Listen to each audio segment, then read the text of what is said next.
Gift বাঁধতে পারে না, রাখি বাড়াতে এসছে। ও মা, একটু বেঁধে দাও তো। ভালো হয়েছে রাখিটা। কই এবার আমায় গিফট দে। গিফট নিয়ে কি করবি? দাঁড়া, আমি তোকে আশীর্বাদ করছি। না, আমার গিফট চাই। তোকে আমি আশীর্বাদ করি, আমি যেন খুব শক্তিশালী হয়ে যাই।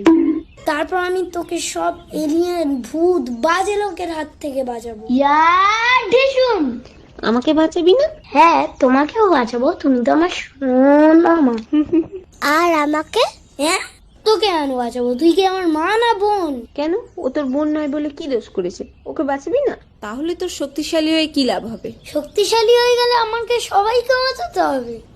হবে। যতদিন না সব ছেলেরা নিজের মা বোন আর অন্যের মা বোনকে একই চোখে দেখছে, সব নারীকে সমান সম্মান দিতে শিখছে, ততদিন। কিন্তু তারপরে আর আমাদের কারোর সুরক্ষার প্রয়োজন হবে না।